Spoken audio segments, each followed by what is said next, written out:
Maaga pa, ngunit tila hapon na ang bigat sa katawan ni Ignacio. Dahan-dahan siyang bumangon mula sa manipis na kutsyon.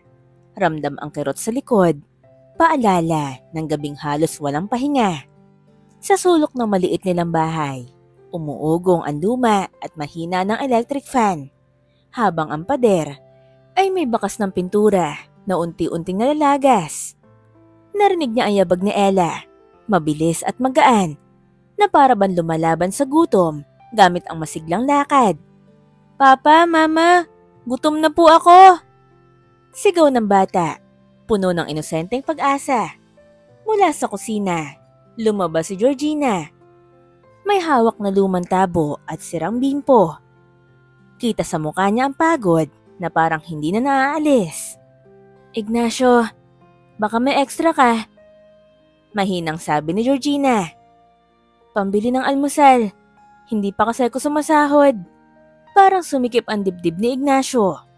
Dahan-dahan niyang inilabas ang huling 50 pesos na ilang araw niyang iniingatan at iniabot sa asawa. Ngumiti si Georgina.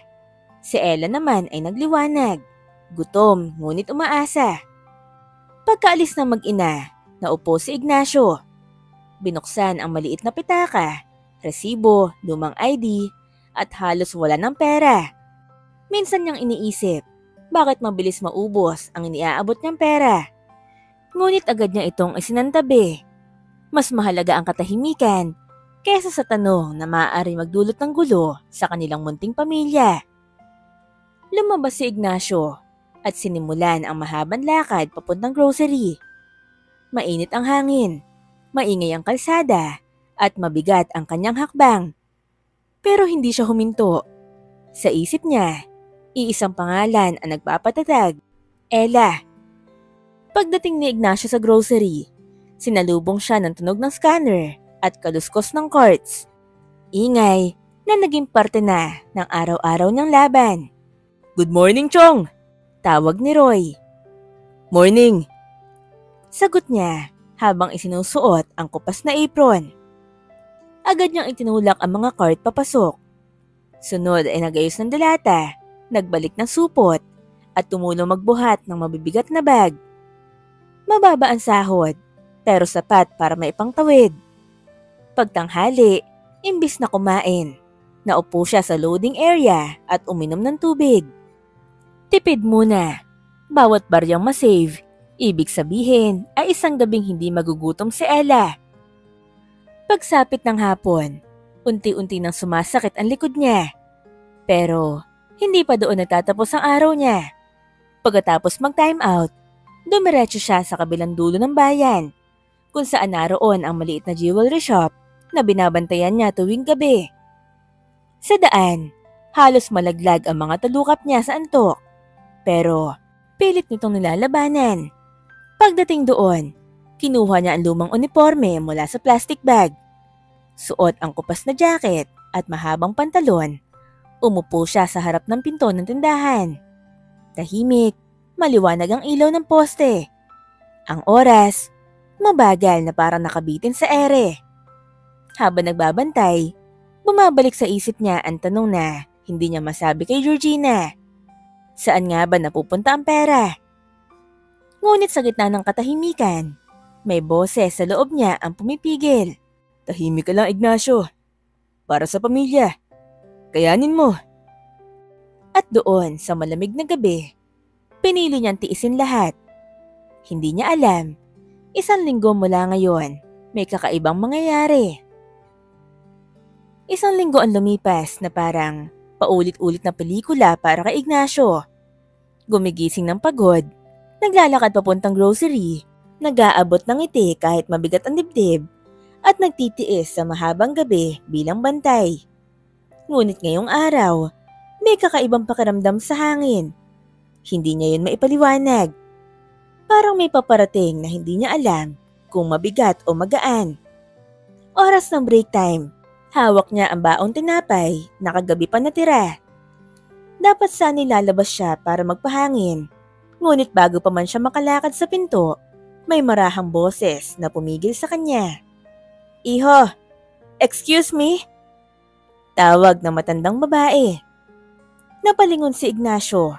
Isang payat at simpleng lola ang nakatayo sa tabi ng carts. Nakaduster lang, may lumang tsinelas at may maliit na pitaka sa kamay. Walang alahas, walang makikintab na gamit. Para lamang isa sa maraming ordinaryong mamimili. Pwede mo ba akong tulungan? Medyo nangihina na kasi ako. Mahina nitong pakiusap. Bahagyan na pasimangot si Ignacio. Hindi dahil sa inis, kundi dahil ubos na ang halos kalahati ng break niya. Ngunit agad din siyang ngumiti. Opo, Nay. Sagot niya, sabay hawak sa cart na parang natural na reflex ng puso niyang palaging handang tumulong. Habang naglalakad sila sa mga aisle, palihim niyang tinitingnan ang matanda. May mahinang kilos, pero may lambing sa bawat galaw. Pinamili niya ito ng gatas, bigas, gulay at prutas. Mga simpleng pangangailangan na halos puno na ang kartong tinutulak niya. Mabilis maubos ang oras. Ramdam niya ang kumakalam na sikmura, pero mas pinili niyang tapusin ang pagtulong. Pagdating nila sa cashier, doon nagbago ang ihip ng hangin. Nagdadecline ng card ng matanda. 1, 2, 3. Pasensya na po, ayaw tanggapin. Sabi ng cashier. Napatigil ang matanda, halatang nahihiya. Ay, paano na ito? Bulong nito, halos pakinggan lang ng hangin. Tumingin si Ignacio sa grocery bags. Umabot sa 826 pesos. Saktong may nakuha siyang sweldo kaninang umaga. At sa sandaling yon, hindi na siya nag-isip. Ako na lang po. Mahina niyang sabi. At sabay-sabay, parang tumigil ang oras. Hindi niya alam, ito pala ang araw na babago sa buhay niya. Pagkalabas nila ng grocery, nanginginig pa ang kamay ni Ignacio. Hindi dahil sa ginastos niya ang pera, kundi dahil sa bigat ng tanong sa sarili. Tama ba ang ginawa niya?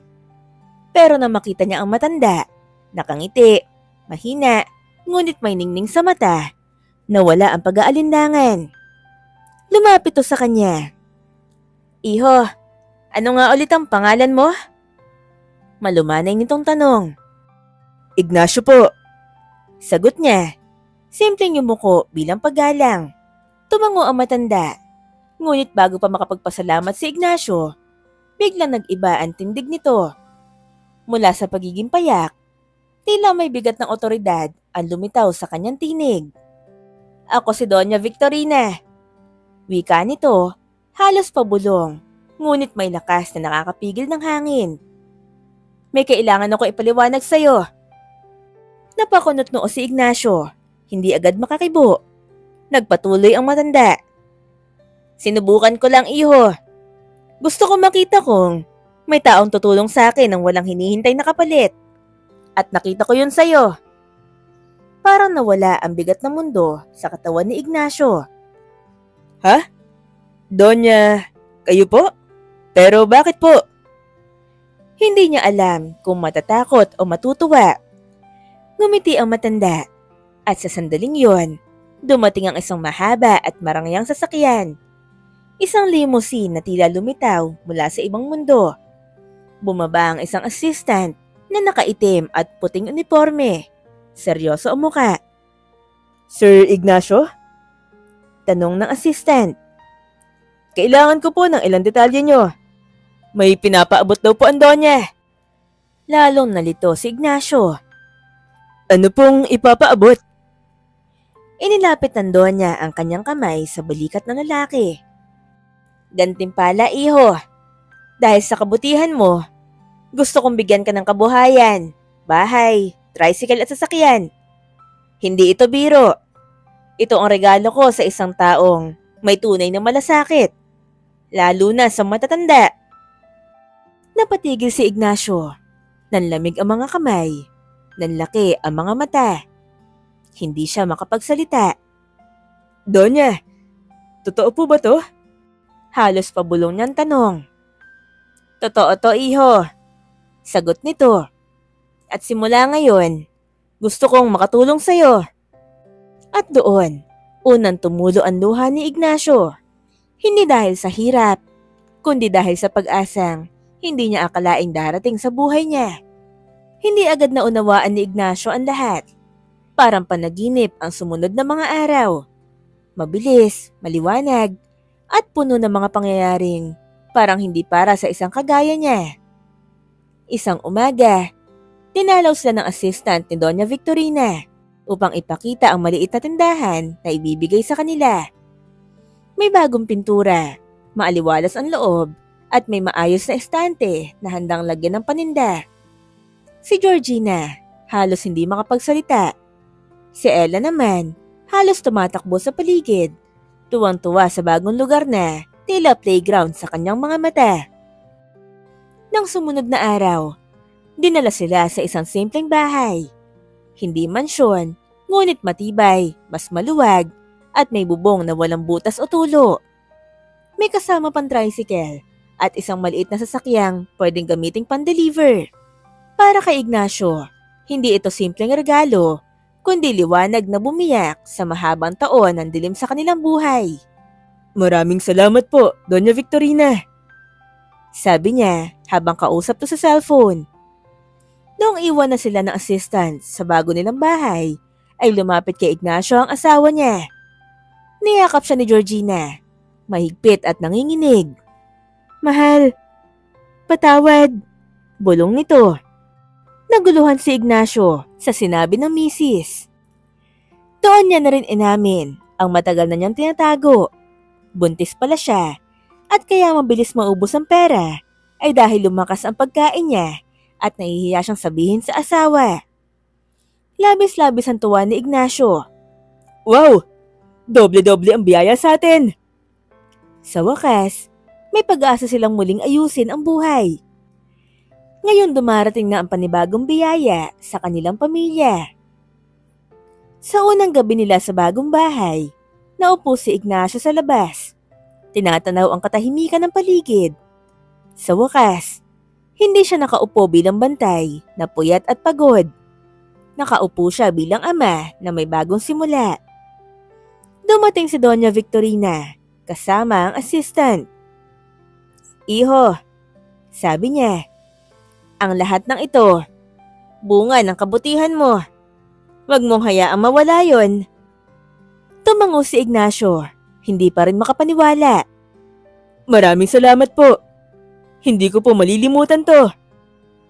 Ngumiti ang Donya. Hindi lang ito pagtatapos, Ignacio. Simula pa lang to.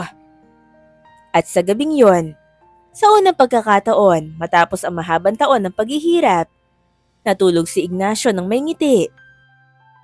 Ngiting may pangako na ang bukas ay mas magaan, mas maliwanag, at mas puno ng pag-asa. Ang kabutihan, kahit maliit, ay talaga nagbubunga. At si Ignacio, ngayon, ang pruweba.